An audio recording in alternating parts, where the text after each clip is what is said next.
देखिए, माँ जानकी नवमी महोत्सव लगातार 16 वर्षों से आयोजित हो रहा है। मिथिला में यह संक्रांत मिथिला की बेटी का जन्मदिन धूमधाम से मनाना चाहिए।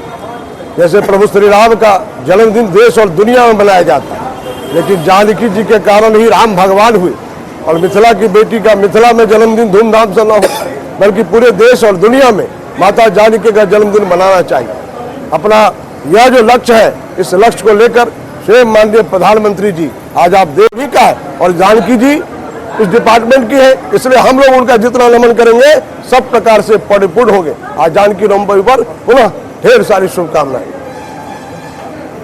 संस्कृत यूनिवर्सिटी के वाइस चांसलर माननीय श्रीनिवास पांडे जी भी आए हुए और इसलिए आए हुए कि संस्कृत है तो संस्कृति है, संस्कृति है तो संस्कार है, तभी भारत है।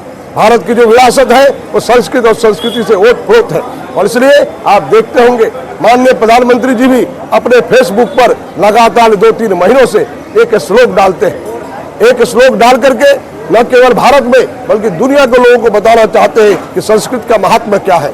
और इसलिए आज ये जानकी नवमी के अवसर पर हम समस्त मिथिलावासियों को, देशवासियों को और जहाँ जहाँ भारतीय रहते हैं उन सबको मैं शुभकामना देता हूँ कि आइए आज 11 दिया जलाइए, घर घर में जलाइए और जानकी नवमी का उत्सव मनाइए कि जानकी मैया भी देखेंगी तो हम सबको आशीर्वाद देंगे। क्योंकि हमने जितना भी विभाग है आप देखते होंगे, लक्ष्मी धन का विभाग है तो लक्ष्मी जी है, शक्ति का विभाग है दुर्गा जी है, ज्ञान का विभाग है विद्या का विभाग है। जानकी जी का मंदिर भव्य कैसे बने, इसके लिए माननीय मुख्यमंत्री नीतीश कुमार जी, सम्राट चौधरी जी और माननीय नरेंद्र मोदी जी जो रामायण सर्किट है उसको डेवलप करके किस प्रकार से राम, अयोध्या और जनकपुर को जोड़ने का काम कर रहा है, अयोध्या और सीतामढ़ी को जोड़ने का काम हो रहा है। निश्चित रूप से आने वाले समय में और कई विकास होंगे। मिथिला विकास की तरफ बढ़ रहा है, लगातार प्रगति की तरफ बढ़ रहा है, मिथिला में रोजगार सृजन हो रहा है। निश्चित रूप से जानकी मैया का जय जयकार जितना होगा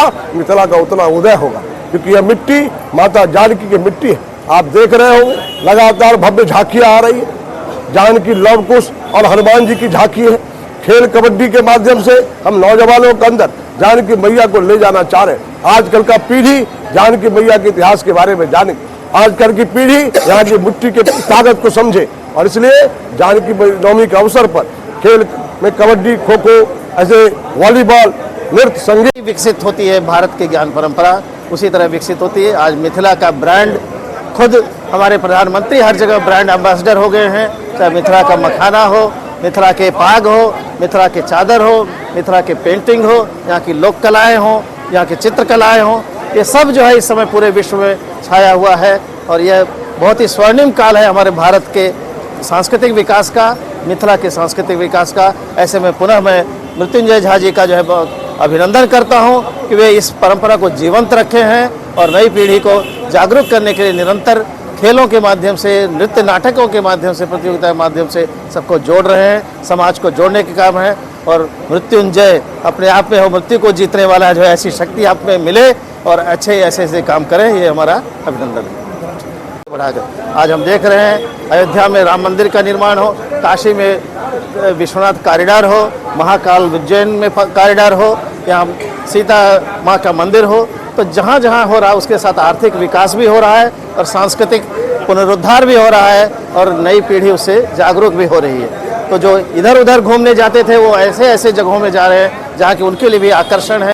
यहाँ लगातार 16 वर्षों से आदरणीय मृत्युंजय झा जी जो है ये महोत्सव करा रहे हैं। ये बहुत ही खुशी की और गर्व की बात है।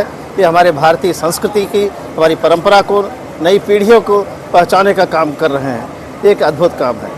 और माँ सीता, सांस सांस में सीता, रग रग में राम, ऐसी हमारी भारतीय संस्कृति और इसी से हमको जो है कल्याण तो मर्यादा पुरुषोत्तम राम अगर धर्म के विग्रह हैं तो उनके पीछे की शक्ति माँ जानकी।